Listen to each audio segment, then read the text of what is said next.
Hey nerds, welcome to Flash, Theories and Conspiracies. I'm Brian from Good Nerd Bad Nerd. So this week on Flash we had the episode called Monster. And yes, there was a giant monster in it, but honestly that wasn't the most interesting thing that we got this episode. What really stood out to me this episode was everything revolving around HR. Now there was some other stuff, we had some other characters, and I'll talk about them a little, but really what we got from HR is the most fascinating. So H.R. Wells. The character of H.R. Wells that we are seeing in this show, the Earth 19 Wells, he to me seems very much like a DC universe of H.G. Wells, the science fiction author. If you're not familiar with a lot of H.G. Wells' work, most people know The Time Machine and some of his other ones, but that's kind of the big one people know. But a lot of his stories actually have to do with some adventure being recounted. Someone going to the future, or someone going to a different planet or a different world, or things like that, and then it's them retelling the story. And as the episode went on, that's what we learned HR was actually doing. He came here in hopes of finding inspiration for his stories so that he could, write new works back on Earth 19. So the parallel there between the type of stories that H.G. Wells was writing and what H.R. Wells is doing are very similar. Now, why do I bring this up? Why is this significant? And that actually takes us into the next character that we're going to talk about this week, Nigel. Now, there are no characters in the comics that I could tell, based on what we know of Nigel, that are a direct parallel to who he is, or even similar. A lot of people think Nigel's being set up to be a villain based on that really, really strange scene where he tried to take Caitlin and wanted to steal her powers to kind of, I don't know if he wanted to alter himself, alter others, but he definitely wanted to use it to advance himself. Well, this idea is very similar to one of H.G. Wells' storylines called The Star Begotten. And there's a lot, there's so much H.G. Wells stuff. Why is this one important? And why did it stand out? Well, outside of the parallels between Nigel wanting to take what was special about Caitlin and use it to advance himself and possibly change himself, the story Star Begotten has a similar thing where Martians had come to Earth and were going to try and use humanity and were changing humanity to try and kickstart their own Martian race. It needed to be like rebooted, if that makes sense.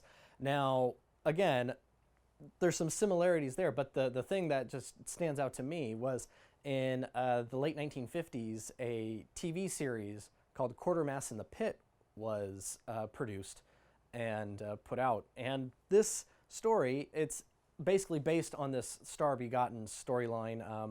A lot of the same ideas are from that. And it was written by a man named Nigel Neal.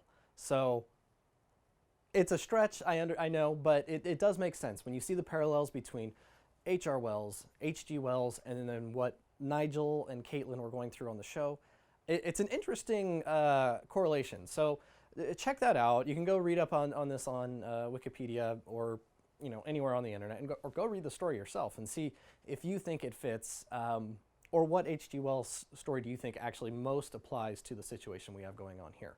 But that's what we got from HR this week. Now, the next thing to talk about, Caitlin's mom, Dr. Carla Tannhauser. Again, this is another character that was made up for the show.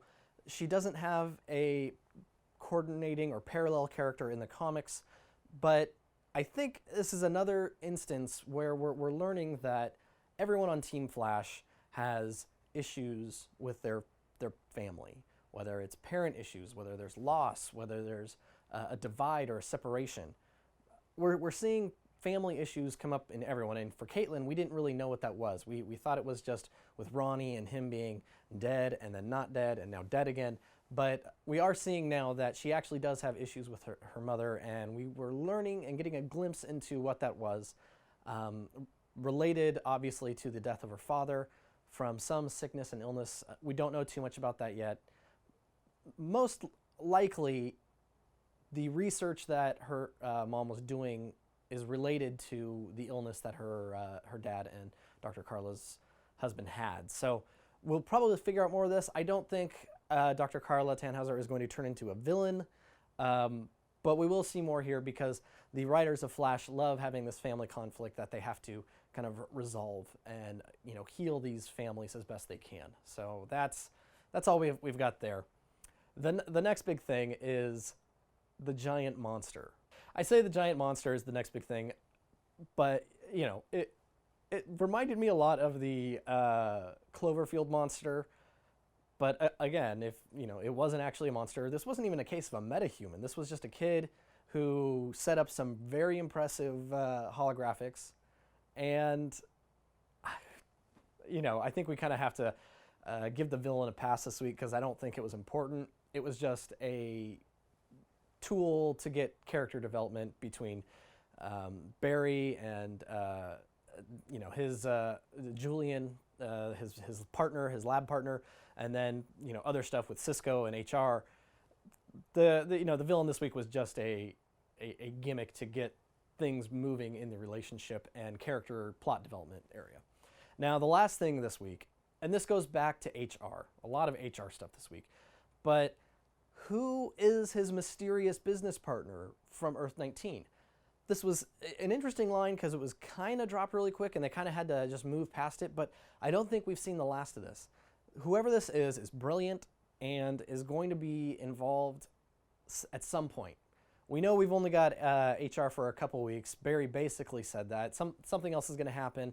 HR is going to want to go back, or maybe his partner from Earth 19 is going to come. It's hard to say what is really going to happen here, but I think the identity of this person is going to be important, and it's probably going to be someone we already know.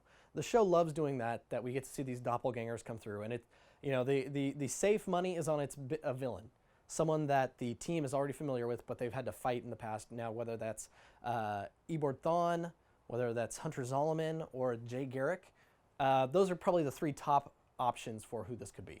So, what do you think? Who is the Earth 19 mystery person? And what do you think of that H.R. Wells, H.G. Wells parallel? Let me know in the comments below. And, you know, don't forget to check out my other videos. We have one on Agents of S.H.I.E.L.D. and Supergirl.